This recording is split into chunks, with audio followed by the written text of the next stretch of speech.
صحابہ اکرام نبی کی محبت کیسا رکھتے تھے، اس کے لیے ایک واقعہ آپ کے سامنے عرض کرنے کی سعادت حاصل کر رہا ہوں کہ اللہ تعالیٰ نے مومنوں پر احسان عظیم کیا، سب سے بڑا احسان کیا کہ رسول کو مبعوث فرمایا ہے۔ تو یہ اس احسان کی قدردانی صحابہ اکرام رضوان اللہ علیہم اجمعین نے کس طرح سے کی ہے، کس طرح سے اس احسان کو کہ شکریہ میں وہ اپنی جانوں کو کیسا لٹا دیے، اس کے لیے ایک واقعہ آپ کے سامنے پیش کرتا چلوں کہ ایک مرتبہ حضور اکرم نبی مکرم صلی اللہ تعالیٰ علیہ وسلم مدینہ منورہ میں تشریف فرما ہے، مسجد نبوی میں تشریف فرما ہے، تو ایک خط آتا ہے مسلمہ کذاب کی طرف سے، ایک خط آتا ہے جس میں لکھا ہوتا ہے کہ مسلمہ من المسلمہ رسول اللہ الی محمد بن عبداللہ رسول اللہ، نعوذ باللہ من ذالک۔ وہ مسلمہ کذاب جو اللہ کا نبی اور اللہ کا رسول ہونے کا جھوٹا دعویٰ کرتا تھا، وہ حضور اکرم نبی مکرم صلی اللہ تعالیٰ علیہ وسلم کے پاس خط لکھتا ہے، خط بھیجتا ہے کہ آپ کہ جب تک ظاہری حیات مبارکہ ہے، جب تک آپ نبی رہیں گے، آپ کے وصال کے بعد میں نبی بن جاؤں گا، یا یہ معاہدہ کریے کہ آدھے عرب پر آپ نبی بنیے اور آدھے عرب پر میں نبی بنتا ہوں۔ تو حضور اکرم نبی مکرم صلی اللہ تعالیٰ علیہ وسلم جب یہ خط پڑھتے ہیں تو خط کے جواب میں لکھتے ہیں کہ انی محمد بن عبداللہ رسول اللہ و انت کذاب، بے شک میں محمد بن عبداللہ صلی اللہ علیہ وسلم اللہ کا سچا نبی اور سچا رسول ہوں، اور یقیناً تو کذاب بہت بڑا جھوٹا ہے۔ یہ خط آپ اس کا جواب لکھتے ہیں۔ اس کے بعد اپنے صحابہ اکرام رضوان اللہ علیہم اجمعین سے ارشاد فرماتے ہیں کہ یہ خط مسلمہ کے پاس کون لے کر جائے گا؟ تو تمام بہت سارے صحابہ بیٹھے ہوتے ہیں، ان میں سے ایک نوجوان صحابی حضرت حبیب بن زید رضی اللہ تعالیٰ عنہ اٹھ کھڑے ہوتے ہیں اور وہ عرض کرتے ہیں کہ یا رسول اللہ، یا حبیب اللہ صلی اللہ وسلم علیہ، یہ خط مسلمہ کے پاس میں لے کر جاؤں گا اور اس کو یہ خط دوں گا۔ پھر حضور اکرم نبی مکرم صلی اللہ تعالیٰ علیہ وسلم وہ خط کا جواب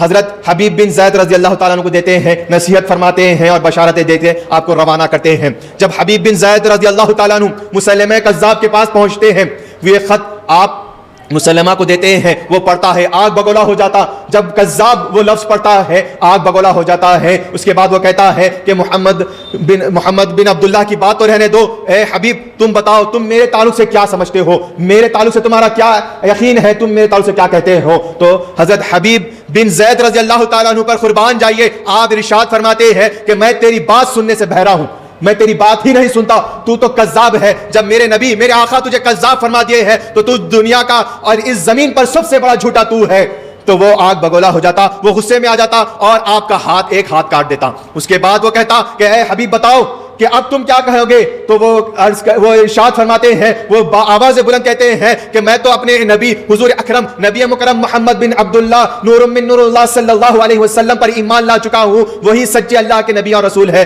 تو کذاب ہے۔ تو وہ پھر دوسرا ہاتھ کاٹ دیتا ہے۔ پھر آپ پورے پرجوش ہو کر جوش میں آپ نبی کی صداقت اور ایمان کا اظہار کرتے ہوئے ارشاد فرماتے ہیں کہ میں تیری بات سننے سے بہرا ہوں، تو جھوٹا ہے، تو کذاب ہے۔ ویسے ہوتے ہوتے حضرت حبیب بن زید رضی اللہ تعالیٰ عنہ کے ایک اعضاء کو وہ کاٹتے جاتا، پوچھتے جاتا، لیکن حضرت حبیب بن زید رضی اللہ تعالیٰ عنہ ایک قدم تو پیچھے ہٹنا دور کی بات ہے، لیکن آپ کا جوش اور ولولہ اور بڑھتا گیا، آخر میں آپ جام شہادت کو نوش فرما لیا۔ تو عزیزان محترم، صحابہ اکرام رضوان اللہ علیہم اجمعین لقد من اللہ علی المؤمنین کا ایسا حق ادا کیے کہ حبیب حضور اکرم نبی مکرم صلی اللہ تعالیٰ علیہ وسلم سے ایسی محبت کیے کہ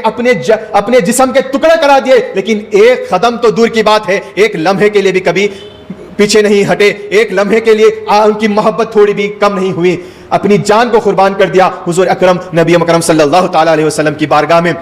دیکھیے ایسا اللہ تعالیٰ نے احسان عظیم کیا کہ صحابہ نے اس احسان کا ایسا حق ادا کیا کہ اپنی جانوں کو نچھاور کر دیا، اپنی جانوں کو قربان کر دیا۔ تو عزیزان محترم، یہ ربیع المنور کا مقدس مہینہ ہم مومنوں کو یہ پیغام دے رہا ہے کہ تم اپنے نبی کی سیرت دیکھیں، تم اپنے نبی کے اسوہ حسنہ کو دیکھیں۔ حضور اکرم نبی مکرم صلی اللہ تعالیٰ علیہ وسلم نے ہر چیز میں، ہر معاملے میں، ہر وقت ہمیں ہدایت اور رہنمائی فرما دی ہے۔ تو ہمیں بس جب محبت کا دعویٰ ہے تو اطاعت اور فرمانبرداری کا دامن ہمیشہ تھامے رکھنا چاہیے۔ ہر زندگی کے ہر لمحے میں حضور اکرم نبی مکرم صلی اللہ تعالیٰ علیہ وسلم کی پیروی اور اطاعت کرنا چاہیے۔